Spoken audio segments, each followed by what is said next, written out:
off. So yeah, I apologize for that. So let me go back over. She says I could hear you now. Perfect, perfect, perfect. I think it was my iPhone for some strange reason. The audio went to the iPhone versus staying on the Mac. Well, actually, I have a microphone here that it should have been on. And let's see if I can get it to do that now. Thank you so much for letting me know so I didn't go through the entire um live and you guys can't hear me. So let me just leave that one.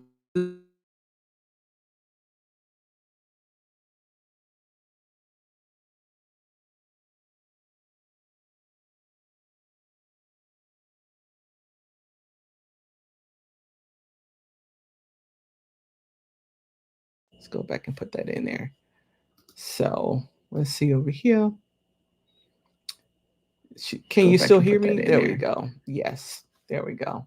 Sorry about that. So let me start over. Today we're talking about how do we stay focused under pressure, and I have 12 strategies, 12 proven strategies to help you get into the workplace and be focused. Which sometimes we have life going on, we have a lot of work going on, and how do you actually stop feeling like you're drowning? Okay, she said that works. Thank you. I appreciate that. Wonderful, wonderful, wonderful. Right? And so the issue is this: many of us believe that asking for help is a sign of weakness, and we just want to pile everything on our plates, even though we're tottering and we're struggling under that, right? Or anything less than perfectly flawless is unacceptable as achievement. There's also the fear that we may be seen as less than in the workplace if we ask for help, especially when there are biases present or they're at play. And unfortunately, perfectionism and the inability to set boundaries really compounds all of the pressures that you can feel in the workplace, and it affects how we stay focused and how we can get jobs done, right? And get our jobs done. And this is why it matters. It affects more than just our work performance. The emotional toll leads to stress. I already talked about burnout and anxiety and even imposter syndrome, which makes it harder for us to stay grounded and focus on what's really important. It's why, you can look up one day and realize that you haven't had a real vacation in maybe 1, 2, sometimes 5 years. You know, when you're totally overwhelmed, your productivity dips and decision making becomes inconsistent. You don't make your best decisions, right? Missing deadlines or avoiding key conversations. You have those problem employees that you need to speak to, but you kind of avoid and you continue avoiding. Maybe it's a problem coworker, one of your peers that you tend to avoid because you just don't feel like you can add one more thing to your plate, right? But also, this can affect your promotions or the opportunities where you can showcase your abilities so that you can get the next step on that ladder. And just on a broader scale, burnout often leads to costly mistakes, right? Even sometimes resigning from positions that took us years to get there before you actually plan to leave just because you're burned out. And the inability to manage these pressures can really lead to financial setbacks, whether it's missed bonuses, whether your organization misses its mark with funding or misses its mark with income. It's tough. It can tough, right? Those delayed job promotions or even job transitions that just aren't strategic. It's like, I just got to get out of here. I got to go. And that's why I'm sharing these 12 proven ways to help you stay grounded when the pressure feels like it's just overwhelming. So, number one is acknowledge your limits. We are not super women. We're not superwoman. None of us are. So it's okay to say, I can't do it all. I literally cannot do it all. Right. I had a moment last week. Like I said, I was in Phoenix helping to take care of my dad. My dad was 80 this month, 2 weeks ago, and he had surgery. And so he's in a lot of pain, and it's tough, when people you love are in pain. I still run two businesses, but I was there trying to caretake for him. And even though my sister was there part of the time and my aunts were there part of the time, it got to be overwhelming because I was trying to make all my coaches, I have 4 coaches, and I was trying to make all my meetings with my coaches and all of my group coaches. And so I woke up, I went to bed one night and said, stop the madness. You can't do all of this. It is okay for you to miss a session of coaching. It is okay for you to take a step back, get some sleep, and regroup, right? You have to just tell yourself, remind yourself, you cannot do it all. It didn't make sense because when you're in Phoenix, they're 3 hours behind. So I'm getting up 3 hours earlier, and then I'm trying to do the caretaking and run 2 businesses. And I was like, stop the madness, stop the madness. I'm going to take the advice that I give my clients. I'm knocking off some of the stuff, had a good time. I took my aunts up to Apache Junction. We went to a ghost town. We went sightseeing, and it was very relaxing. So sometimes you have to recognize where your energy should go and recognize when your energy is gone, take the time out to rejuvenate. And it's okay, right? Number 2, do practice self compassion. Don't beat yourself up for falling short. Welcome to the human race, right? Welcome. You're not a machine, you're a human being. Besides, as women, as Black women, or any woman of color, you are probably already working 2 to 4 times harder than anyone else on the job. So go ahead and take the break. I'm just saying, take the break, take the break. Number 3, set clear boundaries. Saying no isn't selfish. It's not being rude. It's not being impolite. It's not being narcissistic. And it's not being an angry Black woman. Saying no isn't selfish. It's necessary. You got to set those boundaries. Protect your time, your energy, and your mental health. Number 4, focus on your priorities. Define what truly matters to you, and then that's where you invest your energy, right? Sometimes we're doing things that truly matters to somebody else, and we don't have a dog in that fight at all. So you got to be sure when you define your priorities, it is what you need, and there's a link between what someone else's need, but it's not all what they need and none of what you need, because that just drags on your energy. It's difficult to stay focused, and you feel like you're just under so much pressure, right? Number 5, delegate and collaborate. Let me say that one again. Delegate and collaborate, right? Sometimes as women, just women, period, we think that it just cannot be done to the right specification unless I do it. But you do have to learn, train your team, then you can trust your team, and then you can delegate, because delegation isn't a weakness and it's not about being lazy. When you cannot delegate, that's a sign that possibly you have not trained your team by delegating to them so that they know how to do, and you empower them. You empower them to help you, but you also empower them for later on in their career. So that's actually a twofer when you do delegation, right? Number 6, recognize your triggers. Notice what overwhelms you and then plan ahead to manage it. Now, if you know that this Christmas party is coming up and there's a specific person there that just works your absolute last nerve every time you got to be in his or her presence, right?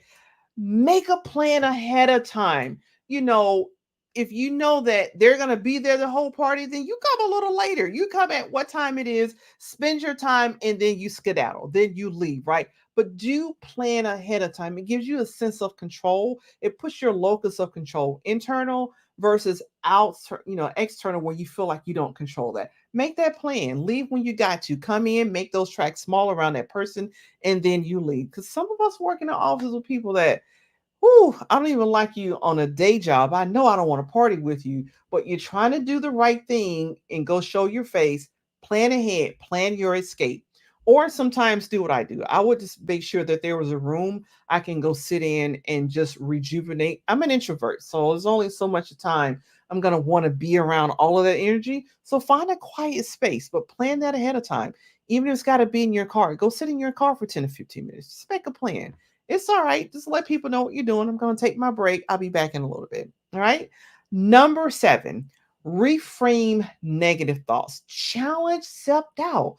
Challenge yourself by reminding yourself of the successes that you had. Now, I do go into this in depth. I'll link you to my video. Seven secrets to crush negative thoughts and skyrocket your success, right? I give you some great tips about crushing self doubt. And number eight, take breaks. Rest is essential. It's not a nice to have. It's not a, well, when I can find it, I'll get it. It's essential to rest. You're a human being, just like the rest of the human beings on the planet, right? But even so, even if you weren't a human being, dogs need rest, right? You take your dog out walking, you're not going to like walk him 10 miles and then make him do something else. So you're going to let them rest. We're beings, we're living things. We need rest, right? Even brief pauses can reset your focus, okay? And number nine, engage in mindful practices, right? Really great. Mindfulness is great for going inside and relaxing, tuning things out, whether you meditate or whether you journal, whether you put on some nice jazz music or some nice opera music or some nice classical music, whatever you put on that brings you in. So for a moment, for a time, you can ignore the chaos around you, right? Especially when life feels chaotic, you need these times. Or especially when you're working with overly dramatic folks. Sometimes folks who are overly dramatic, they just have a lot of energy. And if you're like me and you're an introvert, that energy really drains you. So you do the mindfulness and it helps to rejuvenate you and get you through that day. And number 10, celebrate progress, not perfection. You will just make yourself miserable trying to reach perfection. And what I found out when I used to do that, not only was I making myself miserable, but I was making all of my direct reports just as miserable. And that's why I knew I had to change that. I didn't have a choice because it wasn't fair for them to be miserable just because I had an issue with perfectionism, right? And I'll link you up to my video, 5 key reasons why perfectionism at work kills success. Again, some great tips in there. Remember that small wins, big wins, medium sized wins, celebrate them all. All right. Running out of fingers here. Number 11, do build a support network and surround yourself with the people who lift you up. Avoid energy vampires. I just avoid them. They do drain the energy out of you. And as much as possible, drain folks with dramatic injury. Some folks like chaos. They live on chaos. And when it's a lot of noise and people are arguing, people are upset, they're like, and you're like, yeah, I'm where I need to be. I'm at my, I'm at the pinnacle up here. But for some of us, that drains us. So you want to avoid your energy vampires and you want to avoid drama queens or drama kings. And some people don't like that term, but some folks just love the drama. They thrive in it. They thrive off that energy. For others, it drains your energy. So make your track small around people who like that dramatic energy around them, right? And lastly, 12, seek professional support. It's okay. Don't hesitate to work with an executive coach to help you build resilience and gain that clarity so that when you have clarity, you're able to stay focused on your job. You're able to work under pressure when you need to. Now, I'm not talking about those jobs where you go to you wake up in the morning, you go to work all day every day, 52 weeks, or if you work 50 weeks a year, you're under a toxic stress and it's just never ending. That probably says you need another position, right? But we're talking about stressors, and sometimes they go up and then go down. That's normal for stress to go up and it goes down. It goes up and it goes down. But when it goes up, you want to stay grounded and focused. So sometimes you do need the help of an executive coach. You need the help of a coach, right? I have folks that I do time management with because that's a big thing, right? I did a video a couple of weeks ago about like putting out fires, feeling like you're doing nothing but putting out fires. And as an executive coach, that's what I help folks work with, so you can feel like you're accomplished, that you've achieved something when you end your job that day. All right. So implementing these 12 strategies can help you manage stress effectively.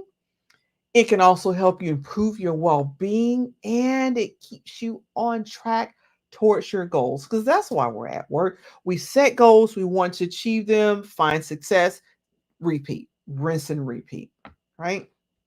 So, they'll not only these goals will not these strategies will not only make you more focused, but they will allow you to reclaim your peace, your balance, and your energy, both personally and professionally. Because when you're stressed at work, you're not focused at work, when you're not grounded at work, that stuff follows you home if you're not careful. Okay. So the pressure to perform is real, but you don't have to carry it alone. By using these strategies, these 12 strategies, you can stay grounded and thrive no matter how overwhelming things may seem. Right. If you're ready to break free from the burden of perfectionism and as well as embrace your full potential, I'd love to support you on this journey, right? Book a VIP roadmap session with me and just drop roadmap in the comments with me today, and I'll contact you so that we can develop a strategy that is tailored just for you because we're all different. We all lead differently, right? And that's why I like to tailor make the strategies so that they fit you. Thank you so much for watching and stay focused, stay grounded, and I'll see you back here the same time. And remember, you got this.